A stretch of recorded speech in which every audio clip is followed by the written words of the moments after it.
அகத்தீசாய நம. ஓம் அகத்தீசாய நம. ஓம் அகத்தீசாய நம. ஓம் அகத்தீசாய நம. ஓம் அகத்தீசாய நம. ஓம் அகத்தீசாய நம. ஓம் அகத்தீசாய நம.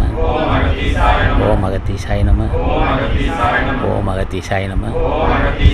ஓம் அகத்தீசாய நம. பதஞ்சலி முனிவன். அன்புள்ள பெரியோர்களே, தாய்மார்களே, வணக்கம். இன்று 31ஆம் ஆண்டு நிறைவு விழா நிறைவுற்றது. அன்பர்கள் மலேசியாவிலிருந்தும் லண்டனிலிருந்தும் தமிழ்நாட்டிலிருந்து வந்த அன்பர்கள் தொண்டு செய்கிறார்கள். பூஜையில் கலந்து கொண்டிருக்கிறார்கள். இவரெல்லாம் முன் செய்த புண்ணியத்தால் வந்திருக்கிறார்கள்.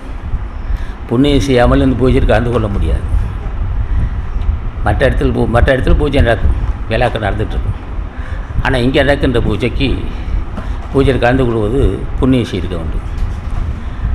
குடியல் அன்பர் இருக்கிறார்கள். அன்பர் மாதவன் சொன்னது போல் பார்க்கின்ற சில பேரை வெளியில் பார்க்கலாம், சில பேர் வெளியில் பார்க்க முடியாது. அந்த நகத்தில் தொண்டு செய்வார்கள். அவர்கள் எப்படி தொண்டு செய்தாலும் எங்களுக்கு தெரியும். அந்த நகத்தில் தொண்டு செய்தாலும் உணர முடியும். நான் பார்க்கும்போது தொண்டு செய்தாலும், நான் பார்க்காத இடத்தில் தொண்டு செய்தாலும், யார் எந்தெந்த இடத்தில் தொண்டு செய்தாலும் அது உணரக்கூடிய சக்தி ஆசான் கொடுத்துருக்கிறார். இந்த துறையை நன்றியுள்ள துறை. யார் மனம் வந்து தொண்டு செய்கிறார்களோ அவர்களுக்கு தெளிவான பாதை காட்ட வேண்டிய கடமைகளுக்கு உண்டு. ஆகவே வெளியூர்லேருந்து லண்டனிலிருந்து வந்தவர்களும் மலேசியாவிலிருந்து வந்தவர்களும் உள்நாட்டு அன்பர்களும் இங்கே தொண்டு செய்கிற நண்பர்களுக்கும் இவர்கள் அனைவருக்கும் எல்லாம் வல்ல அகத்தீஸ்வரன் ஆசி கிடைக்க வரும் என்று வேண்டிக் கொள்கிறேன். இப்போ இந்த விழா ஏன் செய்கிறோம்? விழாக்கள் ஆயிரக்கணக்கான நடக்கிறது. கட்சி தலைவர்கள் ஒரு விழா நடத்துகிறார்கள். ஒவ்வொரு கட்சிக்கும் ஒரு தலைவர் இருப்பார். ஒரு கட்சிக்கு ஆண்டு விழா நடக்கும். சில கோயில்கள், மாரியம்மன் கோயில் திருவிழா, அது பல கோவில் திருவிழா நடக்கும். விழாக்கள் ஆயிரக்கணக்காக இருக்கும், 1000 விதமாக இருக்கும். சில விழாக்கள் ஆடு, கோழி, பன்றிகள் பலியிடுவார்கள், அது ஒரு விழாக்கள். சில விழாக்களில் பால் அவசியம், தேன் அவசியம் என்று கண்கொள்ளா காட்சியாக இருக்கும், அது ஒரு விழாக்கள். இப்படி பல்வேறு விழாக்கள். அந்த விழாக்களை எல்லாம் கவர்ச்சி மக்களுக்கு ஆறுதல். என்ன போனீங்கன்னா கும்பாபிஷேகம் பார்த்தீங்களா? பார்த்தாங்க. தண்ணி ஊந்துச்சா அவன் மேலே ஊந்துச்சா, ரைட். தண்ணியெல்லாம் மேலே ஊந்துச்சா, பக்கத்தில் இருந்தீங்களா இருந்தான், அது ஒரு மகிழ்ச்சி. அப்படியே இந்த கடை விட்டு பூஜை கலந்துக்கிட்டீங்களா? கடை விட்டு பூஜையில் கலந்துக்கிட்டேங்க. சாப்பிட்டீங்களா? நல்லா சாப்பிட்டுங்க. அப்போ இதெல்லாம் விழாக்கள், மன ஆறுதல் தரலாம். ஆனால் உயிர் கொலை செய்கிற ஆடு கோழி விட்டார்களே, பார்ப்பதே பாவம். அதுவும் விழாக்கள் தான். இறைவனுக்கு தெய்வத்தின் பெயரால் ஆடு கோழி போன்ற ஆடு மாடு இந்த எருமை கடை வெட்டுவார்கள். அதை பார்ப்பதே, அதுவும் விழா தான். ஆனால் பார்ப்பதே பாவம். பார்ப்பதே பாவம் என்றால் செய்வதற்கு என்ன பாவம் என்று சொல்ல வேண்டியதில்லை. அதுவும் விழாக்கள் தான். அல்ல, இது அதெல்லாம் அல்ல, விழாக்கள் அல்ல, அது பூஜ்யம் அல்ல. அதை நம்ம சொல்ல வேண்டிய அவசியம் இல்லை. அப்படி சொல்கிறோம், விழாக்கள் இப்படி இருக்கணும் சொன்னாலும் குற்றம் இல்லை. அவர்களுக்கு அது மார்க்கம் அல்ல. எந்த மனிதனும் உயிர் கொலை செய்து அதன் மூலம் இறையவர்களை பெற முடியாது. ஏதோ ஒரு காலத்தில் ஒரு செய்திருக்கலாம். இன்னும் சில பேர் சொல்லுகிறார், இடத்தில் குட்டியாட்டு ரத்தத்தை சோறை பசைந்து விசுறுவார்கள் அந்த புண்ணியவான்கள். அந்த குட்டியாட்டு ரத்த சோறை பசைந்து அந்த சோறு சாப்பிட்டால் குழந்தை புத்திர பாக்கி உண்டால் சொல்கிறான். அது என்ன வேலை? அது ஏற்றுக்கொள்ள முடியுமா? இந்த பகுத்தறிவு காலத்தில் 180-60% மக்கள் படித்திருக்க காலத்தில் இப்போ 80%. 180% கல்வி உள்ள மக்கள் குட்டியாட்டு ரத்தத்தை சோறு பசிந்து விசிறினால் அந்த சோறை சாப்பிட்டால் புத்திரப்பாய்க்க உண்டாகும் என்று சொல்கிறான் என்றால் ஏற்றுக்கொள்ள முடியவில்லை. அதுவும் வேளாதான். குட்டியாட்டு ஏதோ நிறுத்திக்கலாம். அதுக்கு மேலே போகக்கூடாது. காரணம் என்னன்னா, அவர்களுக்கு அது மாதிரி ஒரு உணவு வராது இருக்குன்னு வேண்டிக்கிறோம். அவள் தான் இதை சுட்டி காட்டுறோம். இப்படியெல்லாம் விழா கலந்துட்டு. ஆனால் இந்த விழா அப்படி இல்லை. யமனை கசைக்கு புரிந்து விடுவார்கள். யமன் என்றாலே பயப்படுவான் மனுஷன். வீர தீரம் பராக்கிரம சக்கரவர்த்தியாக இருப்பான். வாழ் இடத்துல வைய நடுங்கும்.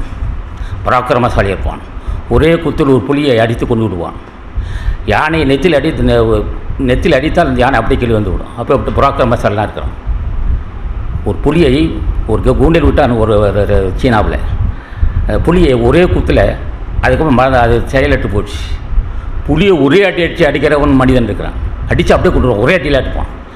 ஆனாலும் யானையை அடித்தால் யானையை திணறும், நெத்தியில் அடிச்சிட்டான்னா யானை திணறும். அவ்வளோ பெரிய பழக்கம் சரி இருக்கும். இருந்தாலும்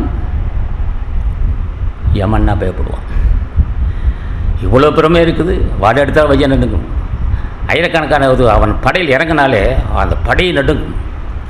அவன் அந்த போர்க்களத்தை இறங்கும் போதே அந்த சின்ன பெரிய புள்ளி ஒட்டன்னு ஓட்டுட்டான் ராஜாரச காலத்தில். அந்த வாள் இவ்வளோ பெருசிருக்கும் விளக்கணம் இருக்கும். எடுத்து இறங்கினாலே நூற்றுக்கணக்கத்தால் உண்டு போகும். அவன் இறங்கினாலும் அந்த படையை நடுங்கும். ஆனாலும் அவ்வளோ பெரிய பராக்கிரமசாலி கூட்டம் ஒன்றா பயப்படுவான். யமன்னா நடுங்குவான்.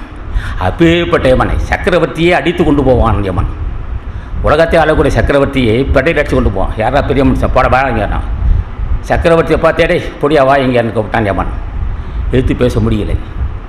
என்ன காரணம்? வல்லமை இல்லை. உலகத்தை ஆளக்கூடிய சக்கரவர்த்தியை படையில் அடித்து கொண்டு போவான்.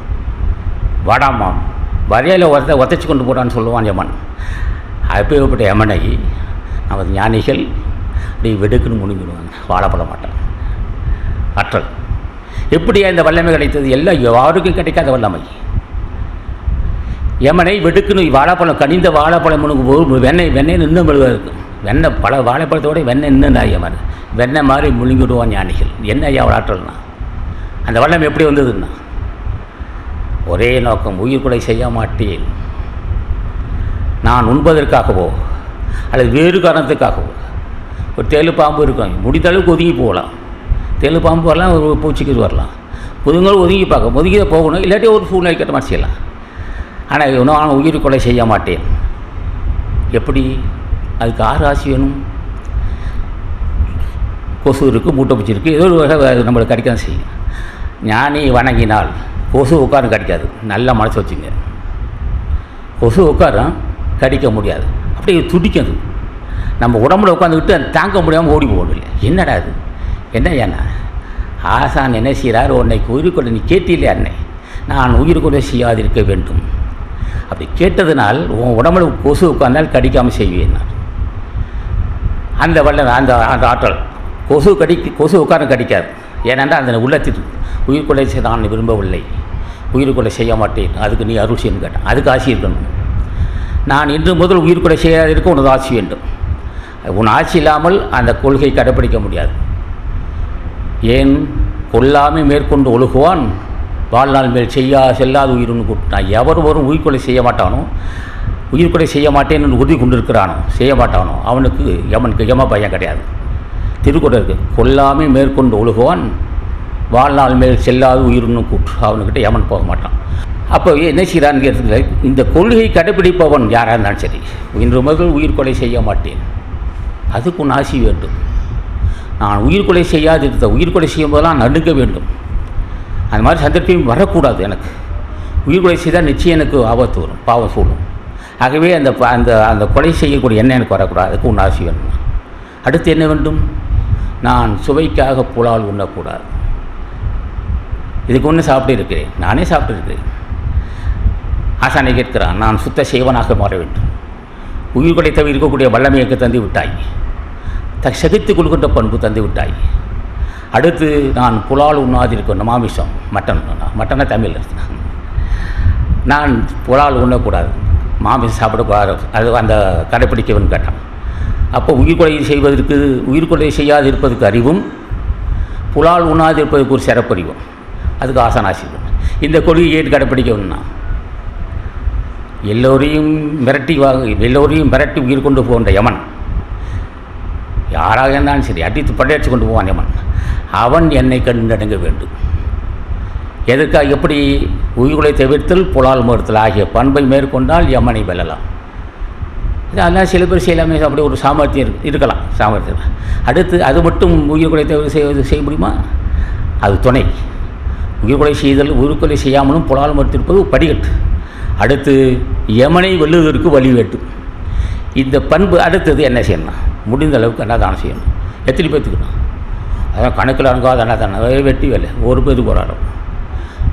கணக்கில் அணுகா அன்னதானம் செய்யணும் தானே பயந்து ஓடி போடுவாங்க. ஒரு ஆள் மாதத்துக்கு ஒரு ஆள் உங்க சாப்பாடு போடும். இது செய்து பார், உனக்கு தெரியும், அது உண்மை. இது சத்திய வாக்கா சொல்லுகிறேன். உன் கையால் மாதத்துக்கு ஒரு அன்னதானம் செய்யக்கூடிய வாய்ப்பு கிடைத்தால் நீ யமனை வெல்லலாமா?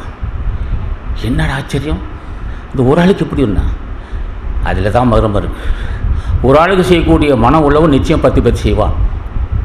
அன்னதானம் செய்யக்கூடிய எண்ணம் வந்தால் யமனை வராதே, வந்தால் அடித்தே கொண்டு விடுவேன்னு சொல்லலாம்.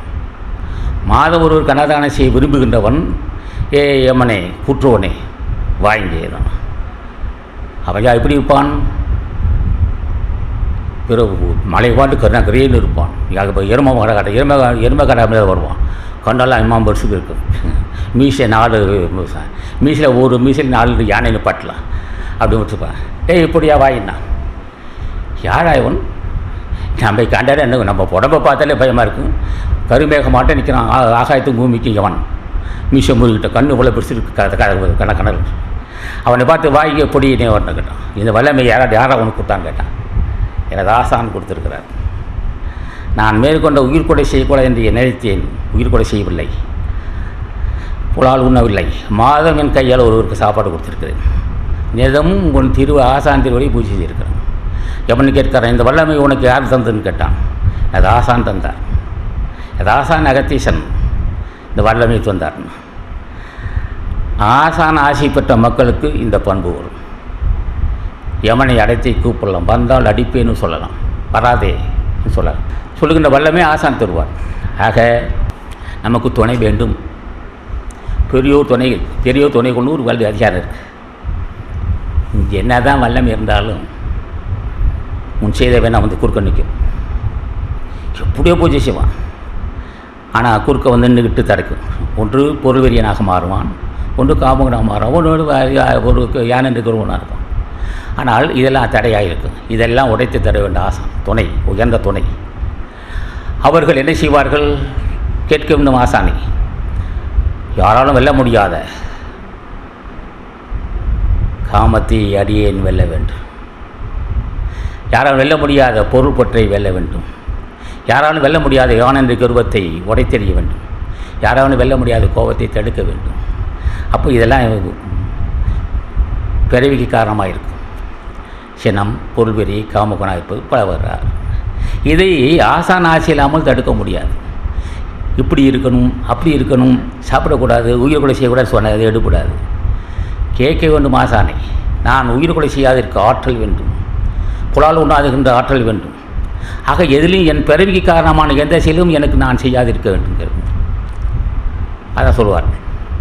மன தூய்மை செய் வினை தூய்மை இரண்டும், இனம் தூய்மை தூவாவரனா வள்ளுவர். மன தூய்மை எப்படி வரும்? ஆசானை பூச்சி. ஆசான் யார் என்றான்? தூய்மையானவன், உண்மையானவன், அருள் பலம் உள்ளவன், ஆற்றல் பொருந்தியவன், கெட்டதான் தரக்கூடிய வள்ளல். அவனை கேட்டால் தான் இந்த பழக்கம், இந்த பண்பு வரும். ஆக அறிவுரை சொல்வது ஒரு எல்லைக்குட்பட்டு சொல்லலாம். அது திருக்குறள் சொல்கிறேன் 2000 வருஷம் முன்னாடி எல்லாம் படிச்சுட்டு தான் எனக்கு அறிவு வரல. இப்போ வேண்டுகோள், பூஜை செய்ய வேண்டும். பூஜை செய்தால் தான் உங்களுக்கு அந்த பண்புகள் வரும். தினமும் பூஜை செய்கிறோம். பூஜை யாருன்னா பொறாமை, பேராசை, சினம், வன் சொற்கள்.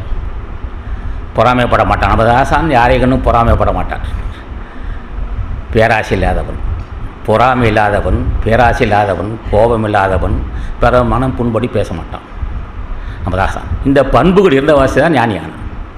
இந்த பண்புகள் உனக்கு எப்படி வந்துன்னா, எனது ஆசான் ஞானப்பண்டிதன் சுப்பிரமணியர், எனது ஆசான் ஞானப்பண்டிதன் சுப்பிரமணிய திருவர் பற்றி தான் இந்த பண்பை நான் மேற்கொண்டேன். இந்த பண்பு எனக்கு வந்தது. அந்த பண்பு எனக்கு வேண்டும் என்றால் எனது திருவடி பற்று ஆசான் அகத்தை சொல்வார். எனது திருவடி பற்று மனிதனை வஞ்சிப்பது பொறாமை, பேராசை, கடும் சினம், வன் சொற்கள், ஆனால் பிறர் மன புண்படி பேசுதல். இது போன்ற கேடுகள் அற்றவர்கள் ஞானிகள். அவர் பூஜை செய்ய இதெல்லாம் உணர்த்தப்படும். பூஜை செய்யாமல் உணர்த்த முடியாது. அறிவுரை எடுப்படாது, எனக்கு தெரியும்.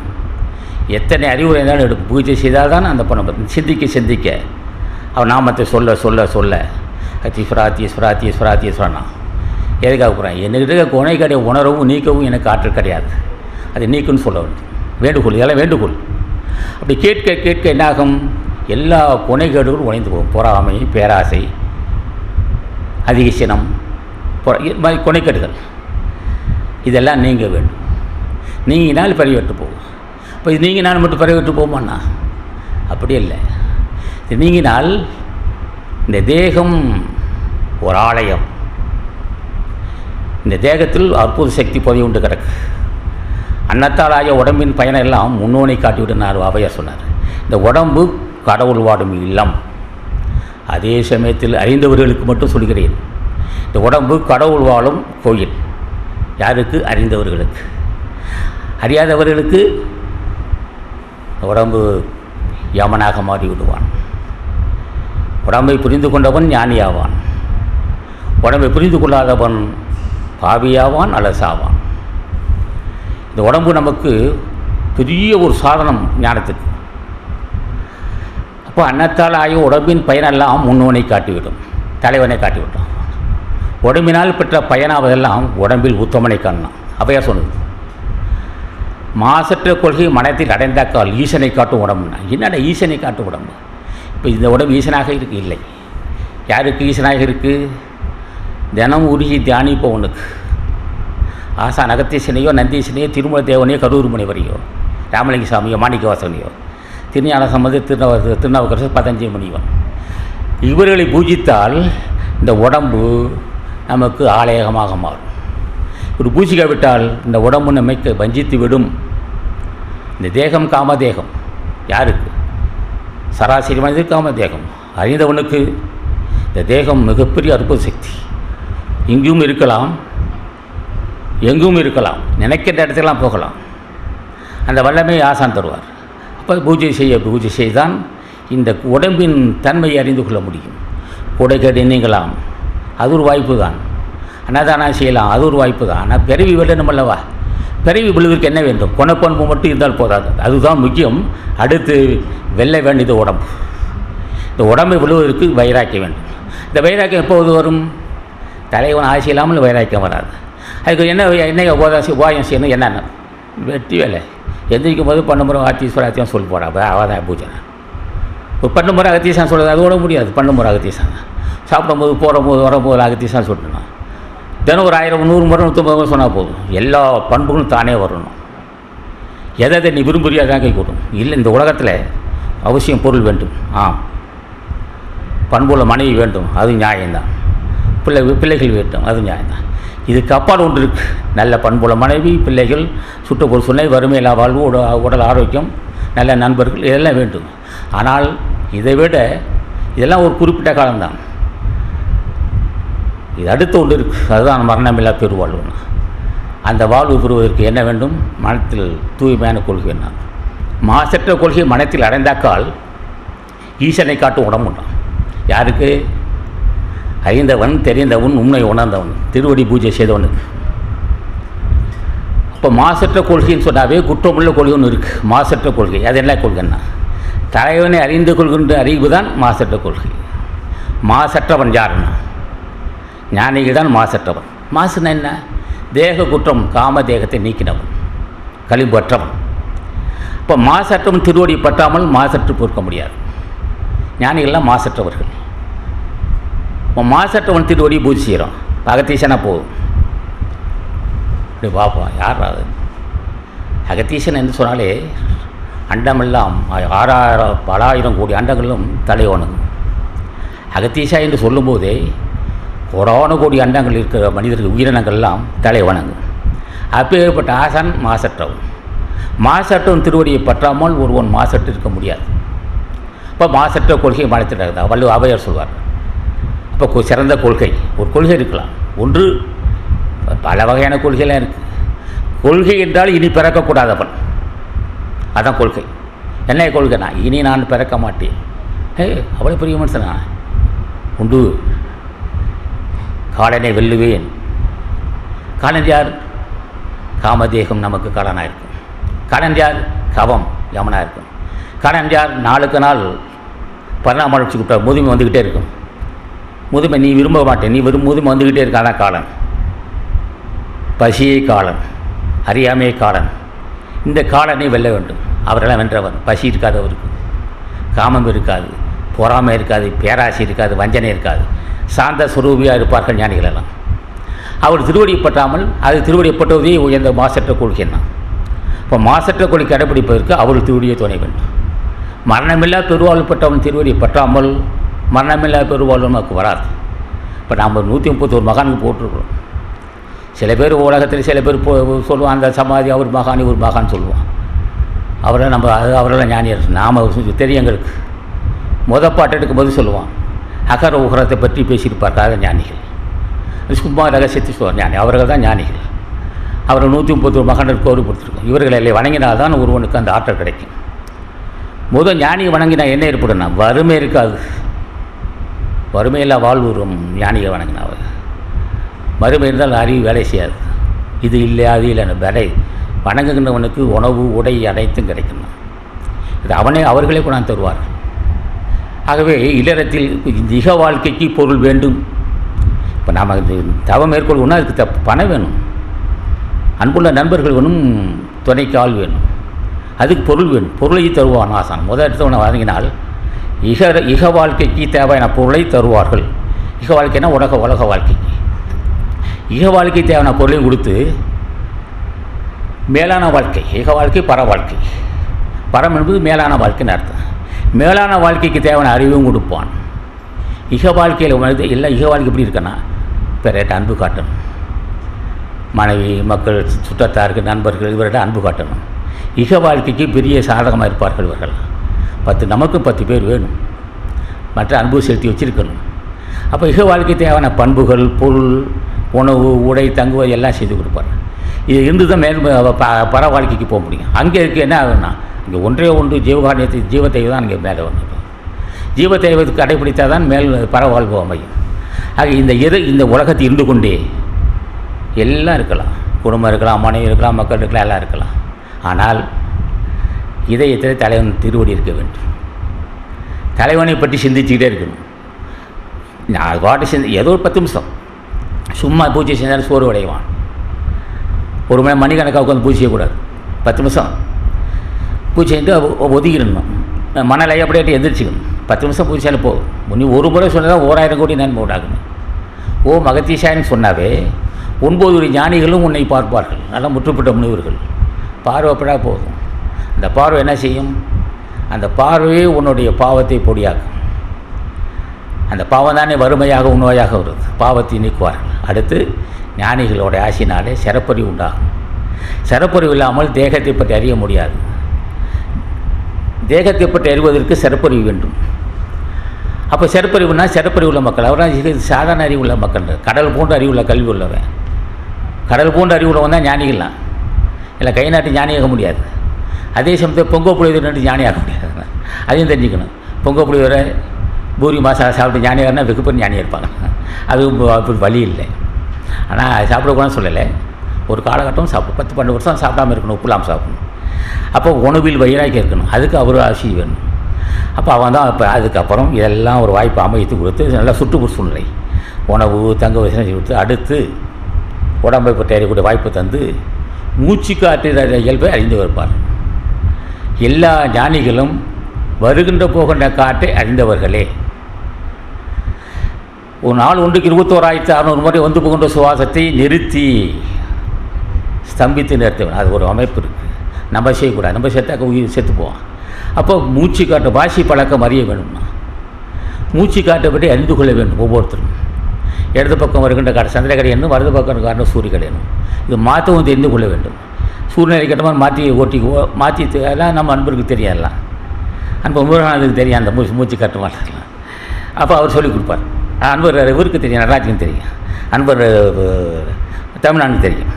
இது மாதிரி உள்ளவங்களுக்கு கேட்டு தெரிஞ்சு குற்றம் இல்லை. மூச்சு காட்டை பற்றி அறிந்து கொள்ள வேண்டும். இந்த மூச்சு காட்டு இயங்கினா தான் உயிர் வாழ்க்கை இருக்குது. சரி உடம்பு அது உஷ்ணமாக இருக்குது, சந்திரகடை இயக்கணும். பசி இப்போ உடம்பு உணவு அதிகமாக இருக்குது, சூரியனை இயக்கணும். ஏன்னா தெரிஞ்சு வச்சு மனிதன் தெரிஞ்சு வச்சுக்கொள்ள வேண்டும். சூரியன் இயங்கினா பசிக்கும், சந்திரகடைனாக்கா உடம்பு குளிர்ச்சி வரும். சரி சில பெண்கள் சில குடும்பத்தில் பொம்பளை பிள்ளையாக பிறக்கும். 4 பொம்பளை பிள்ளைனா கோயிலுக்குள்ளே சுற்றிட்டு இருப்பான். கோயிலுக்குள்ளே போய் எனக்கு ஆம்பளை பிள்ளை வேணும், ஆம்பளை பிள்ளை வேணும். அடையே அது இல்லைடா. சூரியன் இயங்கும்போதுக்கு பெண்ணுறவு கொண்டாள். சூரியன் இயங்கும்போது பெண்ணுறவு கொண்டால் ஆம்பளை பிள்ளை, சந்திரகுலம் இயங்கும்போது பெண் குழந்தை. இதெல்லாம் சும்மா எளிய முறை இருக்குது. ஞானிகள் சொல்லி வச்சுருக்குறாங்க. அப்போ அது அந்த கலையை மாற்றும் போது அது தானே ஆண் குழந்தை பெண் குழந்தை ஊர் ஊராக போக சுத்தொண்டில் இதெல்லாம் இந்த ரகசியம் இருக்குது. இதெல்லாம் இது ஒரு முறை. ஆனால் இந்த மூச்சுக்காற்று பழகும்போது ஞானிகள் நம்மோடு ஒன்று சொல்லுவோம். ஆசா நான் கேட்போம், அடியே மூச்சுக்காட்டோடு சார்ந்து இருந்து மூச்சுக்காட்டு வாசி நடத்துன்னு கேட்போம். மூச்சுக்காட்டு வாசி நடத்த தரவுன்னு கேட்போம். நாங்கள் அடியின் உணர்வோடும் உணர்ச்சியோடும் நாடி நரம்பு சார்ந்திருந்து அடியின் மூச்சுக்காட்டை உணர்த்தை வந்து கேட்டிருக்கேன். நம்ம கேட்டிருக்கிறோம். அப்போ அவங்க கேட்க எல்லாம் செஞ்சு கேட்கணும். எதனா கேட்டாலும் தெரியும். அப்போ உன் திருவடி தினம் பூஜை செய்ய அருள் செய்ய வேண்டும். அடியின் வாசி பழக்கம் அறிய வேண்டும். வாசியோடு வாசியாக நீ கலந்து எனக்கு அருள் செய்ய வேண்டும். பாவம் செய்யாதிருக்க அருள் செய்ய வேண்டும். முன் செய்த பாவத்தை நீ தீர்க்க வேண்டும். மேலும் பாவம் செய்யாததற்கு அறிவும் ஆற்றலும் தர வேண்டும். இப்படி கேட்டுக்கிட்டே வரணும் வேண்டும். கேட்டுக்கிட்டே வந்தோம்னா ஒரு இடத்துல வரும். அப்போ தான் தெரியும் அது ஆன்மா. மூச்சு காற்றேக்குமே ஆன்மா. அந்த காற்று புறமத்து ஒடுங்கிவிட்டால் அது என்ன செய்யும்? இளமையை தரும். புறமத்து ஒடுங்கிவிட்டால் இளமையை தரும். சின்ன விஷயம், அது சாதாரண விஷயம். அவங்க அதை செஞ்சு தரணும். தலைவன் செய்யணும், வேண்டிக்கிட்டே இருக்கணும். அடியனுக்கு வாசி வாசப்பட வேண்டும், அடியனுக்கு ஞான சித்திக்க வேண்டும், அடியனுக்கு வாசி வாசப்பட வேண்டும். இப்படி நாக்கு தழும்புறும்படி கேட்க வேண்டும், கேட்டுக்கிட்டே இருக்கணும். அதே சமயத்தில் அடியன் எந்த வகையிலையும் பாவம் செய்யக்கூடாது. நான் பாவையாகாதிருக்க நீ அருள் செய்ய வேண்டும். அது முதல் படிக்கட்டு. அதுக்கப்புறம் ஒன்று உண்டாக கேட்டு பட்டுக்கிட்டே வரணும். பூஜை செய்ய அதெல்லாம் தானே வரும். என்ன கேட்க வேண்டும் என்பது நமக்கே தெரியாது. கேட்பது கேட்க வேண்டும் என்பது ஆசான் தான் சொல்ல வேண்டும். இதுதான் கேட்க வேண்டும் தலைவன் அப்படின்னு சொல்லுவார். ஆகவே இப்போ நம்ம இப்போலாம் நடத்துகிறோம்னு சொன்னால் முட்டுப்பட்ட முனிவனுக்கு இப்போலாம் நடத்திட்டுருக்கோம். இப்போ சாதாரண அது பொங்கப்பிள்ளைவர் சொன்னிட்டு அவன் ஞானி ஆகலை. முதுவர் ஞானிக்கு நம்ம பூச்சிக்கிறோம். என்ன வேலை இங்கே? அகத்தீசன் திருவிழா, அன்னதான திருவிழா. ஓஹோ, அங்கே யார்? இன்னொரு படம் வள்ளூர் படம், அது ராமலிங்கம் படம், ஒரு மாணிக்கவாசா படம், திருஞானத்தோடு படைச்சிருக்கோம். எல்லாம் முதுபெரும் ஞானிகள். இப்போ அறிமுகப்படுத்துகிறோம்.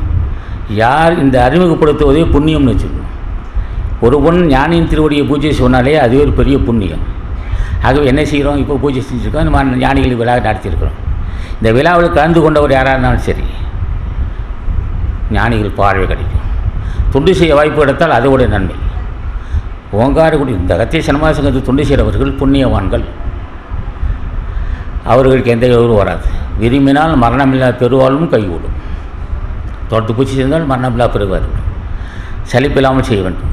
சலிக்காமல் செய்து வந்தால் அவர்களுக்கு வாய்ப்பு உண்டு. ஆகவே இந்த பூஜையில் கலந்து கொண்ட பொதுமக்களுக்கும் அன்பர்களுக்கும் ஆசான் அகத்தீசன் ஆசி உண்டு. இது மனமுந்து தொண்டு செய்த மலேசிய அன்பர்களுக்கும் தமிழ்நாட்டு அன்பர்களுக்கும் ஆசான் அகத்தீசன் ஆசி இருக்க வேண்டும். அவர் ஆசையெல்லாம் ஒன்றும் செய்ய முடியாது. இந்த நம்ம சங்கத்தில் போகிறவருக்கு எந்த குறையும் வராது. நம்ம சங்கத்தில் உள்ள அன்பர்களுக்கு காலையில் குளிக்க தண்ணி கிடைக்கும். பல்லு விளக்கும் குளிக்கும் தண்ணி கிடைக்கும். அது புண்ணியம் நினச்சிக்கணும். சில இடத்துல தண்ணி கிடைக்காது. போட்ட 40 பைசா போட்டு வாங்க. நம்மளே நம்ம குடியில் அகத்தீசனமாக சேர்த்த அன்பர்களுக்கு காலையில் எழுந்திரிக்கும் போது பைப்பு தண்ணி இருக்கும். பணம் கட்டியிருந்தால் மட்டும் பணம் கட்டிட்டு ஏற்றுவான். அப்போ குடியில் தண்ணி இருக்குது. அடுத்தது பர்பஸ் இருக்குது, புருஷ் இருக்குது. அடுத்தது நமக்கு டீ காப்பி அது விரும்புவது கிடைக்கும். அடுத்தது உணவு இருக்கும். அந்த உணவும் விரும்புகின்ற உணவாக இருக்க வேண்டும். அதான் புண்ணியம். காலையில் எழுந்திரிச்சா பைப்பு திரும்ப தண்ணி வரணும். டீயே காப்பியை கிடைக்கணும். அது பால் சர்க்கரையாக கிடைக்கணும். அதுவும் புண்ணியம் தான். காலையில் விருப்பமான உணவு கிடைக்கணும். பசிக்கு உணவு எந்த உணவுனா 4 இட்லி சாப்பிட்டா நல்லா இருக்கும். 4 இட்லி கிடைக்கணும். இல்லை சப்பாத்தி குருமானா அது கிடைக்கணும். பூரி மசாலா அது கிடைக்கணும். எதை விரும்புகிறான்னு அது கிடைக்கணும். புண்ணியம் உணவுலேயே இன்றைக்கி நான் பூரி மசாலா விரும்ப சாப்பிட்றேன். பூரி மசாலா விரும்பினா கிடைக்கணும். இல்லை சூழ்நிலை சரியில்லை, புரோட்டானா சரி சாப்பிட்றேன். பூரி மசாலா விரும்பணும். புரோட்டா கொடுத்தா அது பிடிக்காது இல்லையா? அப்போ புரோட்டா சரி. என்ன ஒன்று கேட்டான், சப்பாத்தி குருமா அதுவும் கிடச்சிருந்தான். இன்னும் சில உப்பு மாவுண்ணா சரி. அதுண்ணா ஒருத்தர் தக்காளி சோறுண்ணா அது கிடைக்கும். எதை விரும்புகிறான்னு அது கிடைக்கணும். அதான் புண்ணியம். காலையில் அவனுக்கு எதை கேட்குறானோ அது கிடைக்கணும். கிடைச்சது புண்ணியம். தான் விரும்புவது கிடைக்க வேண்டும். பூரி மசாலா, சப்பாத்தி குருமா, இட்லினா இட்லி, சட்னி, சாம்பார் அது புண்ணியம். அதே சமயத்தில் பசிச்சு நேரத்தை கிடைக்க வேண்டும். 8 மணிக்கு சாப்பிட்டா 8 மணிக்கு உணவு இருக்கணும். 10 மணிக்கு கிடைச்ச உணவு அது பசி இல்லை, அது உணவு பயன் இல்லாது. அப்போ 8 மணிக்கு கிடைக்கணும். விரும்புகிற உணவாக இருக்கணும். இதோட புண்ணியம். சாப்பிட்டா ஜீர்ணம் ஆகணும். இட்லி சாப்பிட்றவங்க இட்லி தான் சாப்பிட்ணும். புரோட்டா சாப்பிட்டா பிரச்சனை வந்துடும். அப்போ மாறுபாடு இல்லாமல் மருத்துவனையும் ஊறுபாடில் இருக்கணும். எந்த உணவு சாப்பிட்டா நமக்கு ஜீரணம் ஆகுமோ என்பது அறிந்து செய்யணும். இந்த உணவு காலையில் வந்து இட்லி சாப்பிட்டா உடம்புனா இட்லி தான் சாப்பிடணும். புரோட்டா சாப்பிட்டா சப்பாத்தி குருமாவும் புரோட்டா சாப்பிட்டா பிரச்சனை வரும். அதான் சொன்னால் மாறுபாடு இல்லா உண்டி மருத்துவனின் ஊறுபாடு இல்லை உயிருக்கு நான் வள்ளுவன். எந்த உணவு சாப்பிட்டா நம்மளுக்கு சாதகமோ அதான் சாப்பிட்ணும். அதுக்கு மேலே அதுக்கு தவிர அதை அளந்து சாப்பிடணும். ஜீரணம் ஆகக்கூடியதாக ஜீரணம் ஆக வேண்டும். சாப்பிட்டவங்க ஜீரணம் ஆகிறது புண்ணியம். உணவு தேவையான உணவு கிடைப்பது புண்ணியம். அது பசித்த நேரத்தில் கிடைப்பது புண்ணியம். அது சாப்பிட்டவனுக்கு ஜீரணமாகுவது அதோட புண்ணியம். ஜீரணானாலும் கழிவறை குளியல் இருக்குது, அதோட புண்ணியம். அதில் தண்ணி இருக்கணும், அதனால் அதுவும் புண்ணியம் தான். கழிவறை குளியல் இருக்க வேணும், அல்லாட்டி அதுவும் பிரச்சனை தான். அப்போ உணவு கிடைப்பது புண்ணியம். அது குறிப்பிட்ட நேரத்தில் பசித்த நேரத்தில் புண்ணியம். பசித்தால் அந்த சாப்பிடும்போது அந்த சாப்பிட சுயருக்கு புண்ணியம். சாப்பிட உடனே நல்லா பசிக்கணும். பசினா பிரச்சனை வரும். பசி தான் நமக்கு தாய். பசி தான் தாய். அதே தாயார் போல் உணவு தரவிட்டால் காலியாக மாறி விடுவார். பசி உணவு தரவிட்டால் காலியாக மாறி விடுவார். அப்போ இதெல்லாம் புண்ணிய செய்ய மக்கள். இல்லை இந்த பேச்சிடக்கூடாது. காலையில் தண்ணி பைப்பை வருது, அடுத்து காலையில் டீயோ காப்பி இருக்குது, அல்லது டிஃபன் இருக்குது, அது பசி மத்தியான சாப்பாடு ராஜ் சாப்பாடு, நல்ல ஓய்வுக்குள்ள இடம், உணவு உடை தங்கு வசதி, வீடு, வாகன வசதி. அது அந்த ஊரில் அந்த மலேசியாவில் காடின்னு சொல்லுவாங்க. காடி இப்படி காடி இருக்கணும். அதே சமயத்தில் போக்குவரத்து செலவுக்கு அதுக்குரிய மருத்துவ செலவு வாகன செலவு இருக்கணும். இல்லை என்ற பேச்சிடக்கூடாது. யாருக்கடா இருக்கணும்? புண்ணியவானதாக இருக்கும். குறித்த நேரத்தில் உணவு, அது விருப்பமான உணவு. அதே சமயம் ஜீரணாச்சு எந்தெந்த உணவு விரும்பினா கை கொடுது. எல்லா வசதி இருக்குது. யாருக்கு கிடைக்கும்? புண்ணியவான்களே கிடைக்கும். அல்லது புண்ணியவான்களை பூஜை செய்தால் கிடைக்கும். இப்போ ஞானி அகத்தீசனை பூஜை செய்தால் உன்னை பார்த்துக்கிட்டே இருப்பார். நம்ம பிள்ளை என்ன வேணும் அவனுக்கு தேவையான அவர் செஞ்சு அவரே கொண்டாந்து போய் தேடி கொடுத்துக்கிட்டே இருப்பார். ஆக இந்த வாரி பாட்டு வித்தால் பாடுகிறேன், பணி வித்தால் பணிகிறேன், பதியன் என்னை கூட்டி வித்தால் கூடுகின்றேன், கொலை வைத்தால் கொடைகின்றேன், குடித்து உனை ஊட்டி வைத்தால் உண்கின்றேன், உறங்க வைத்தால் உறங்குகின்றேன், உறங்காது என்று ஆட்டி வைத்தால் ஆடுகின்றேன், அந்த உச்சிரியன் ஆவதனர். எல்லாம் அவனோட திருவடியை விட்டுடணும். இல்லை எனக்கு தெரியலப்பா, என்னோடய அறிவு கட்டலை, நீ பார்த்து செய்யன்னு சொன்னால் அவர் செய்து கொடுப்பார். ஆகவே எல்லா மனிதனுக்கும் துணை வேண்டும். மக்கள் புண்ணியனாக இருக்கணும். துணை உலக மக்கள் துணை இருப்பாங்க. அண்ணன் தம்பி மாமன் மச்சான துணையாக இருப்பாங்க, நண்பர் இருப்பாங்க. ஆனால் ஒரு எல்லைக்குட்பட்டது தான். இவர்களெல்லாம் ஒரு எல்லைக்குட்பட்டவர்கள் தான். ஆனால் எல்லையில்லாத துணை ஞானிகள் தான் இருக்கணும். ஞானிகள் துணை கொண்டு நாம் விருப்பத்தை அன்றாட வாழ்க்கை பிரச்சனை தீர்த்து கொள்ள வேண்டும் சொல்லி இதுக்கு மேலே பேசினா நீங்கள் தூங்குவீங்க. காரணம் என்ன? இப்போ ராஜபுரம் அங்கெல்லாம் வாங்கி ஒன்றும் பேசியிருக்காங்க, அவங்களும் இதே பேசியிருக்கிறாங்க. ஒவ்வொருத்தரும் அகத்தீசனத்தினாலும் சொல்லியிருக்காங்க.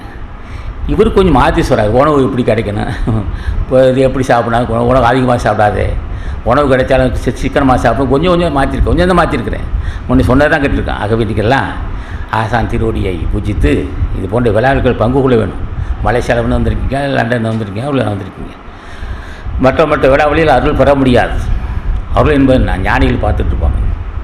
ஞானிகள் பார்வைப்படுது. இப்போ அந்த இருக்க மக்கள் பல பேர் சாப்பிட்ருக்காங்க. அந்த உணவு அமுதம், நோய் தீர்க்கும் மருந்து. அந்த மருந்து நம்ம இங்கே குடியில் சாப்பிட்றதெல்லாம் நோய் தீர்க்கும். ஆகவே இங்கே சாப்பிட்றதுக்கும் புண்ணியம் வேண்டும், விழாவில் கலந்து கொள்ளும் புண்ணியம் வேண்டும். மேலும் மேலும் நீங்கள் அருள் பெறுவதற்கு இந்த கொள்கை கடைபிடித்து எல்லாம் வல்ல ஆசான் அகத்தீசன் திருவடியை ஆசான் ஆசியை பெற்றுக்கொள்ள வேண்டும். ஒரே ஒரு நன்மை என்றால் ஒரு முறையாவது யாருக்காவது ஒருத்தர்கிட்ட போய் அகத்தீசன் பேசணும். அகத்தீசன் பேசும்போது பெரிய வாய்ப்பு கிடைக்குது இல்லை. ஏன்னா அவரோட நாம சொல்ல முடியாது. நாம சொல்லும்போது அப்படி சொன்னாலே போதும். அகத்தீசா என்றால் பல கோடி ஞானிகள் ஆசி கிடைக்கும். ஆகவே ஞானியின் பெருமை பேசுங்கள். ஞானிகள் நாம சொல்லுங்கள். அதுக்கு ஒன்றும் அதிகம் ஒரு இது கிடையாது, சனங்கள்லாம் கிடையாது. இப்போ எப்போ வேணாலும் சொல்லலாம், உட்காந்து செய்யணும் அவசியம் இல்லை. நாங்களாம் வியாபாரம் செஞ்சுக்கிட்டு நான் ஒரு வியாபாரி, சைக்கிளில் போய்கிட்டே இருப்போம். ஆகாயத்தை பார்த்து அகத்தீசம் சொல்லிட்டே போயிருக்கேன். அந்த பூச்சி ஏற்றுக்கிட்டார் அவர். என்னடா அது ஆச்சரியம், வியாபாரி, நான் ஒரு வியாபாரி, சைக்கிள் வியாபாரம் செஞ்சுக்கிட்டு இருப்போம். நான் இது எனக்கு வயிற்று பழக்கம் இல்லை. இந்த ஊராக போகும்போது இந்த ஆகாயத்தை பார்த்து சொல்லிகிட்டே போயிருந்தேன். பட்டாத்தார் ஆகாயத்தில் அகத்தீச நாம சொல்லிகிட்டே போயிட்டேன் பார்த்து.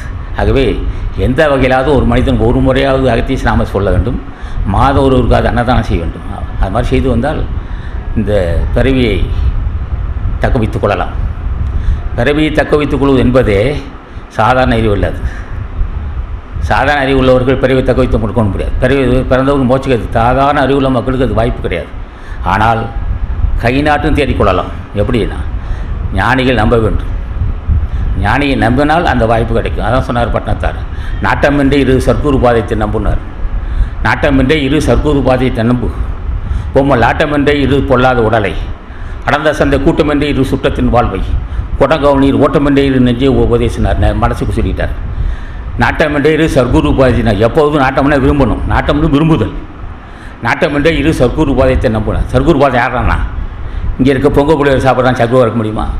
புரோட்டா சப்பாத்தி குருமா சாப்பிட்டா நம்மளாருன்னு சொல்கிறேன்.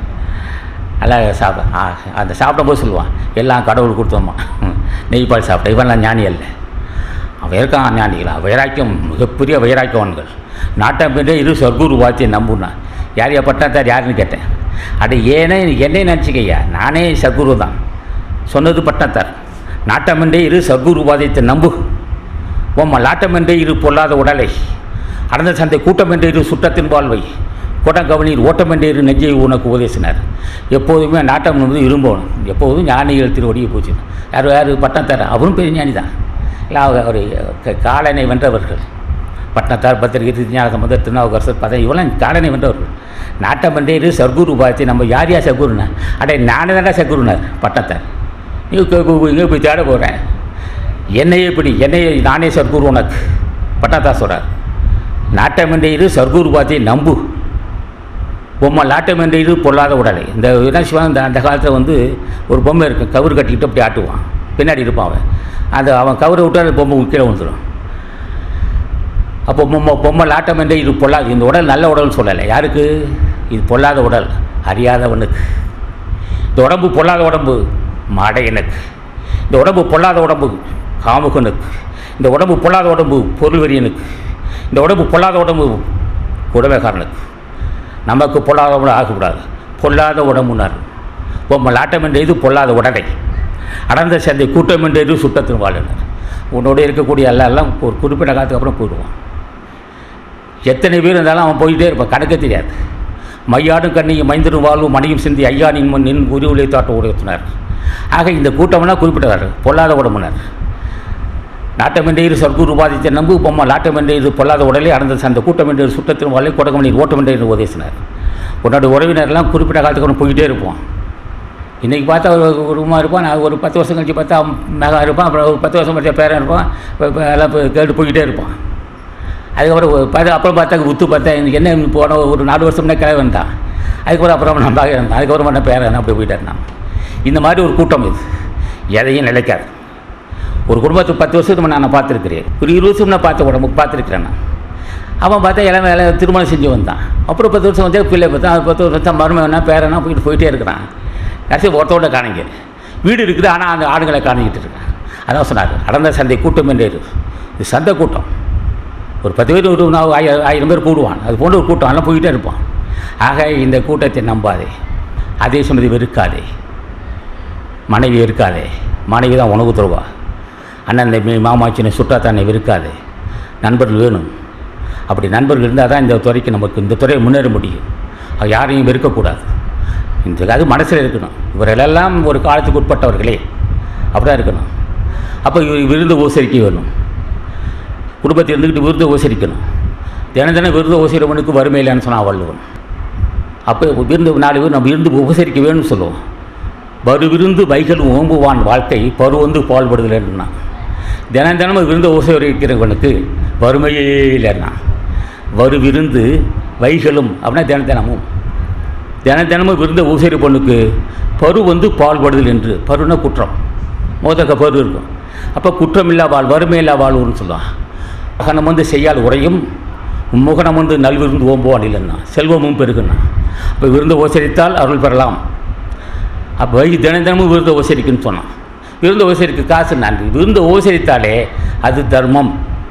நம்ம நோய்க்கு 4 பேர் வந்து அவன் சாப்பாடு போட்டால் நீ தேடிட்டு போக வேண்டியதில்லை தர்மத்துக்கு. நம்ம வீட்டுக்கு வந்துட்டான் அவன் சாப்பிட்றது வந்திருக்கான். அதுவே நம்ம காரணம்னு சொன்னான்.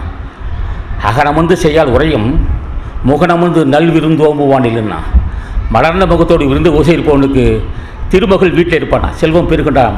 அவன் சொல்லுவான் வள்ளுவன் சொல்லுவான் குறைஞ்சி போகாது உனக்கு செல்வம் தானே பெருக்கணும். அப்போ தினம் பூசிகிறவனுக்கு வறுமை வராது சொன்னான். இன்னொரு இடத்துல சொல்லுவான் வித்து மெடல் என்றும் கொள்ளோ விருந்தோமி மிச்சில் விஷவான் போலான்னு சொன்னான். விதைக்காமலே நெல் உரண்டானா. அப்போ எவ்வளோ வரலாம்னா விருந்து ஓசைப்பவனுக்கு எல்லா நாளும் உண்டாகும். சில பேர் சொல்லுவான் இன்றைக்கி தான் அல்வா கேசரி போட்டிருக்கேன் வந்துட்டா பாரு. இன்றைக்கி தான் கேசரி ஐயா இப்போ கேசரி பொங்கல்லாம் இன்றைக்காவது செஞ்ச வீட்டில் மனைவி செஞ்சால் இன்றைக்கி வந்தான் பாருன்னு அவன் சொல்லுவான். ஏய் வாய்ப்பு கிடைச்சிருக்கு, நீ போய் தேடி கொடுக்க வேண்டிய வீட்டுக்கு வந்திருக்கான் அவன் புண்ணியவான். அப்போ செல்விருந்து தோம்பி விருந்து பார்த்திருப்பான், நல்விருந்து வானத்தை இருக்கணும். வந்த விருந்தினர்கள் சரியான ஓசரித்து அனுப்பிவிட்டு இன்னும் யாரும் வருவார்களா என்று இயங்குகின்றவனுக்கு யார் வருவானா? தேவர்களே வரவாண்டான்ட்டான் அந்த மனசுனா. அந்த மனசுக்கு செல்விருந்து தோம்பி விருந்து பார்த்திருப்பான், நல்விருந்து வானத்தை இருக்கணும். தேவர்கள் வருவார்கள். அப்போ தேவர்கள் யாருன்னு எங்கள் மலையிலிருந்து வர முண்டாச்சு கட்டி வர மாட்டான். நல்லவர்கள் தேவர்கள், பண்புள்ள மக்கள் வருவார்கள். மனித வர்க்கத்திலேயே உயர்ந்த மக்கள், உயர்ந்த பண்புள்ள மக்கள், சிறந்த பக்தன் இருப்பான், தயை செஞ்சு உள்ளவன் இருப்பான். அவனே நம்ம வீட்டுக்கு வருவான் அந்த பண்பை பார்த்துட்டு. ஆகவே எண்ணம் உயர்ந்து விட்டது, விருது உபசரிக்கக்கூடிய எண்ணம் வந்து விட்டது. புண்ணியவான். காலையில் 10 முறை, மாலையில் 10 முறை அகத்திய சாமித்தான் புண்ணியவான். மாதம் ஒருவருக்கு அன்னதானம் செய்ய வேண்டும், புண்ணியவான். புலால் உண்ணக்கூடாது, புண்ணியவான். அன்பாக பேச வேண்டும், புண்ணியவான். தினம் நாமச்சோமம் செய்யாமல் விடக்கூடாதுன்னு புண்ணியவான். ஆக எந்த வகையில் பிறருக்கு மகிழ்ச்சி உண்டு பண்ணுகின்றோன்னு புண்ணியவானே. எப்படி எவ்வகையானும் இனிமையை பேசு, அது புண்ணியம். நான் வள்ளுவன்.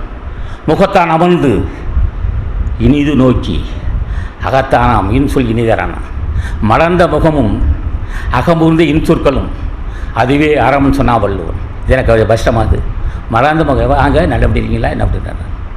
அதை வஞ்சனே கூடாது. அதான் சொன்னால் முகத்தான் அமர்ந்து மலர்ந்த முகத்தை காட்டி இனிமையாக நோக்கி, அப்போ கண்கள் உருட்டி பார்க்கக்கூடாது, இனிமையாக நோக்கி அகமுர்ந்து இன்சொற்களை அறம்னு சொன்னால் வள்ளுவன். இது பெரிய கடினமே இல்லை. ஆக எந்த வகையிலாவது மனித வர்க்கம் தேர்வதற்காக முன்னோர்கள் எழுதிச்சிருக்கிறான். ஆனால் உபதேசம் எடுபடாது. நான் பேசியிருக்கிறேன், என்ன பேசி எழுதக்கூடாது. ஒரே ஒரு முறை அகத்தீச நாம சொல்லணும், உங்களுக்கு எதுவுமே இல்லை.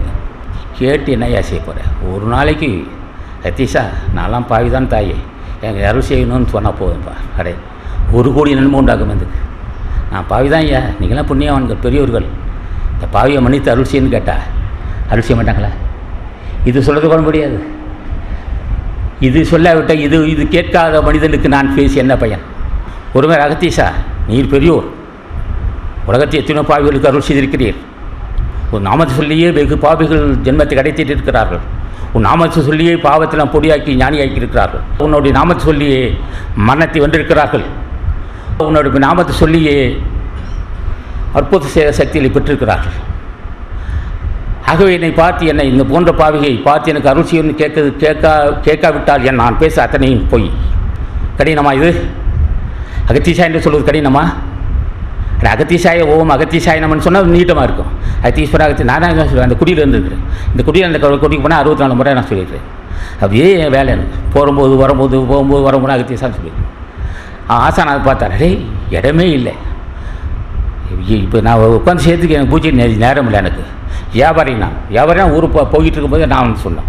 ஆகவே எந்த பூஜை ஏற்றுக்கூடாது, இந்த ஞானிகள் இந்த பூஜை ஏற்றுக்கூடாது. ஏன்னா நினைப்பதற்கு முன்னாடி நிற்குனார். எந்த நேரம் நினைத்தாலும் அந்த கண் தொடர்ச்சுவார். ஆகவே ஞானிகளை பூஜை மக்களுக்கு என் பேச்சு, இந்த பேச்சு நியாயம் உள்ள பேச்சு. ஞானியை பூஜிப்பவருக்கு என் பேச்சு பயனுள்ளதாக இருக்கும்.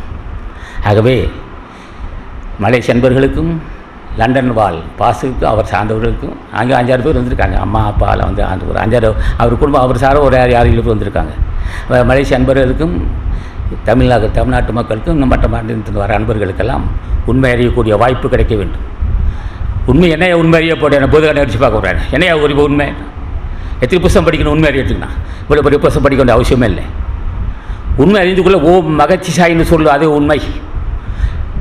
உண்மை அறிந்துக்குள்ளே என்ன? அகத்தீசருடைய உண்மை, அகத்தீசருடைய வேதம், அகத்தீசருடைய நம்ம பாவத்தை பொடியாக்கம், அகத்தீசருடைய அம்மனை வெல்லும் வல்லமை தரும், அகத்தீசன் திருவடியை பகை வெல்லும், அகத்தீசன் திருவடியை செல்வத்தை தரும், அகத்தீசருடைய நிம்மதியான வாழ்வு தரும், அகத்தீசருடைய ஒரு ஆற்றல் தரும். அகத்தீசரையே செய்யலாம். அகத்தீசருடைய பூஜித்தால் எதை வேணாலும் செய்யலாம், எதையும் செய்யலாம். நியாயமானது மட்டும் நீங்கள் எதை செய்யணும், நியாயமான செய்யலாம். ஆகவே நீங்கள் எல்லாம் நீங்கள் வந்திருக்கீங்க.